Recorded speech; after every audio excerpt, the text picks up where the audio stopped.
MBN 박재현 전무입니다. 6.19 부동산 대책이 나온 지 한 달이 됐습니다. 대책이 나온 직후에는 시장이 주춤했는데 지금은 강남 4구를 중심으로 다시 부동산 가격이 오르고 있습니다.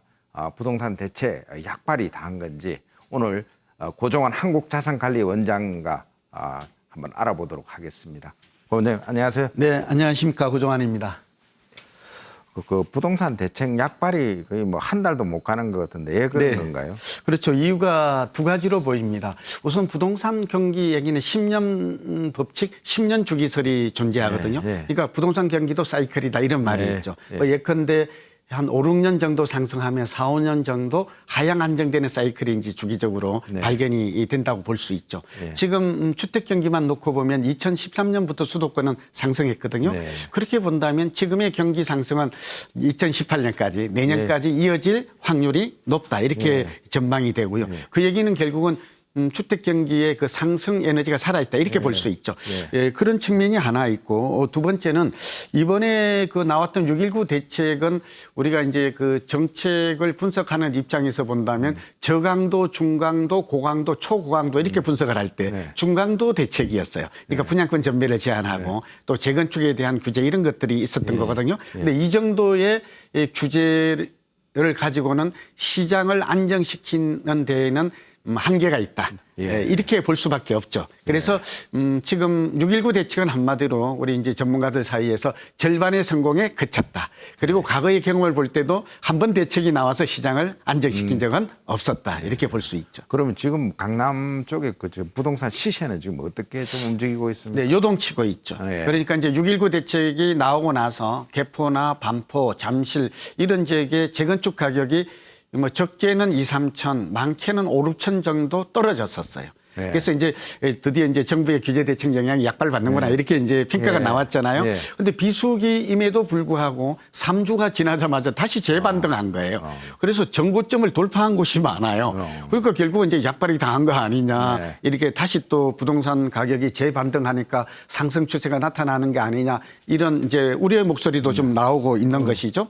한마디로 이제 강남의 재건축은 6.19 대책이 재건축과 분양시장을 겨냥했잖아요. 그런데 두 시장 다 지금 잡지 못한 모양이죠. 그러니까 재건축은 가라앉았다가 다시 또 튀어오르고 있고 분양시장은 청약 열기가 이어지면서 여전히 실수요자들이 많이 대거 참여하면서 그 청약 열기가 꺼지고 있지 않다라고 보여지죠. 한마디로 지금 그런 모습이 연출되고 있습니다.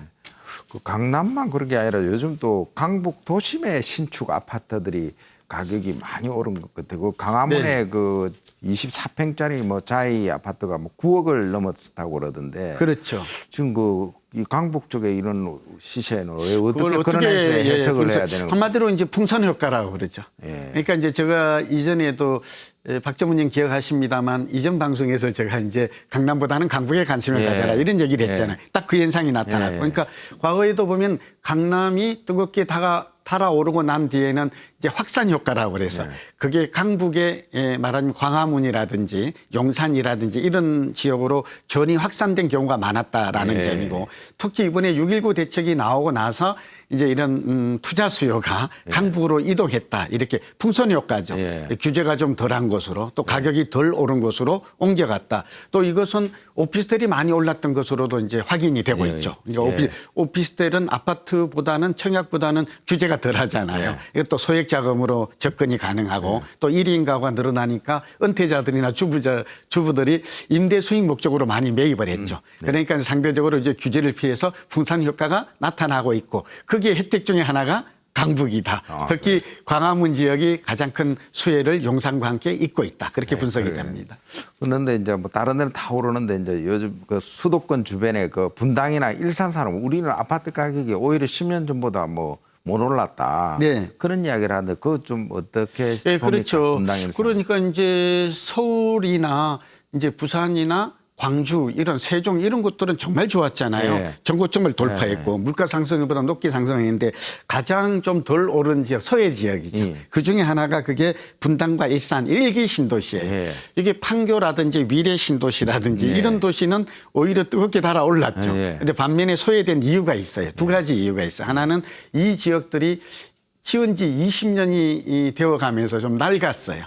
그러니까 이제 슬럼화 되기 시작했죠. 그러니까 요즘은 주거의 트렌드가 새 주택을 선호하잖아요. 예. 그런 면에서 이런 주택들을 떠나서 이제 새 주택으로 갈아타는 수요가 많이 생겼다. 특히 이기 신도시가 각광을 받은 이유도 그런 것이다라고 해석이 되고요. 두 번째는 분당 일선에 이런 신도시가 용적률이 높게 충층 아파트가 지어졌거든요. 그러다 보니까 재건축이 불가능하고 수직 증축 리모델링만 가능해요. 그런데 수직 증축 리모델링은 아시다시피 경제성이 높지를 못해요. 건축비만큼 자기가 부담해야 되는 그런 불리한 점이 있는 거거든요. 그게 활성화되고 있지를 못해요. 뭐 제도적인 요인도 있고 아까 말한 근본적으로 경제성이 낮은 이유도 있고 이런 것 때문에 분당, 일산, 평촌, 삼본, 중동 이런 신도시들이 소외됐는데 여기서 중요한 거는 앞으로 이 지역이 현재 좀 움직이고 있어요. 상대적으로 가격이 덜 올랐다는 점.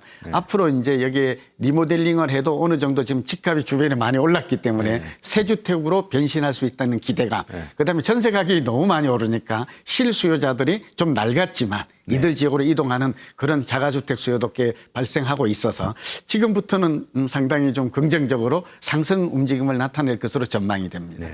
근데 이제 이 부동산 가격이 이제 여러 가지 규제에도 불구하고 다시 또 오르고 그러니까 참여정부 때 막 부동산이 굉장히 많이 오르지 않았습니까? 그래서 이 부동산 정책의 뭐 대자뷰로 할까 또 참여정부처럼 그런 결과 현상이 나타나지 않을까 하는 그런 우려를 하는 분도 있던데 실제로 좀 그런 가능성이 있습니까? 네, 그런 얘기들이 많죠. 왜냐하면 이제 10년 만에 이제 문재인 정부는 탄생했던데 지금 이제 부동산 시장과의 소위 말하면 투기와의 전쟁을 선포했잖아요. 과거에 노무현 정부 때 저도 이제 정부의 정책위원으로 이때 활동을 활발하게 기억이 나는데 이때 30번이 넘는 대책이 나와서도 결국은 못 잡았다는 거죠. 그러니까 그런 걸 본다면 이제 부동산이 과열돼 있고 또 부동산을 안정시키기 위한 정부의 대책이 이제 계속 나오고 이런 모양이 같아 보이지만 사실은 또 다른 점도 있습니다. 그때는 참여정부 때는 김대중 정부 때 부동산 경기를 살리려다가 이때부터 본격적으로 아까 10년 주기설 말씀했잖아요. 상승 초기에 있었어요. 그러니까 워낙 에너지가 강했다니까요. 집값이 폭락했다가 올라가는 단계에 있었기 때문에 이때 많은 대책이 나왔음에도 불구하고 결과적으로 집값을 잡지 못하였다. 이런 이제 비판이 있었죠. 그러나 지금은 달라요. 앞서 말씀드린 대로 2013년부터 집값이 오르기 시작해서 지금은 이미 상당 부분 이미 박근혜 정부에서 규제 완화를 통해서 저금리를 통해서 상당 부분 올라와 있거든요. 그러니까 가만 놔두어도 저 개인적으로는 내년 이후에는 꺾일 것이다. 상승 흐름이 금단은 안 하지만 이렇게 보고 있고 또 학습 효과가 생겨서 이번에 문재인 정부는 아주 정교하게 대응을 할 것입니다. 만약 이번 대책으로 안 잡히면 고강도 대책이 기다리고 있어요. 뭐 DSR도 기다리고 있고 뭐 투기 과열 지구도 있고 얼마든지 시장을 잡을 수 있는 수단이 있는 거거든요. 그걸 감안하면 저는 결국 시장 자체는 조만간 안정될 것이다 그렇게 내다보고 있죠. 근데 어쨌든 이제 부동산 정책이 크게 막 변화하고 또 시장도 막 요동을 치고 그러면 정말 실수요자들은 어떻게 이 대응을 해야 되는 건지. 그렇죠. 그게 이제 앞서 잠깐 말씀드렸지만 전망과도 관련이죠. 근데 한 가지 우려되는 거는 김현미 국토부 장관이 이 취임사에서 부동산 투기 수요와의 전쟁을 선포를 하고 집값이 오른 이유를 투기 수요 때문이다 이렇게 진단을 했어요. 굉장히 전문가 입장에서는 좀 우려되는 시각이죠. 왜냐하면 집값이 오른 근본 원인이 세 가지였거든요. 그러니까 저금리와 과잉 유동성이 있었고 박근혜 정부가 4년 동안 규제 완화 정책 이건 이명박 정부 때부터 내려온 것이에요. 그런데 효과가 박근혜 정부의 4년간 나타났다라는 것이죠. 여기에다가 공급 부족이 자리 잡고 있었어요. 그러니까 수급 불균형이죠. 이런 세 가지가 근본 원인이 되어서 집값이 전세가와 매매 가격이 많이 오른 것인데 지금 국토부 장관은 정책의 수장은 오직 투기 때문에 올랐다라고 진단을 하고 있어요. 왜 이 말씀을 드리냐 그러면 여기에 따라서 시장의 향방이 결정이 되는데 지금 투기 수요는 강남은 한 30-40% 있을 거라고 추정은 됩니다. 추정은 되나 이게 전부가 아니에요. 실제로 실수요자가 시장을 지배하고 있다라는 주도하고 있다는 것은 분양 시장을 보면 알 수가 있고요. 그다음에 이제 낮은 주택 보급률이라든지 자가주택 보유율 자체가 56%, 서울은 47에 불과하잖아요.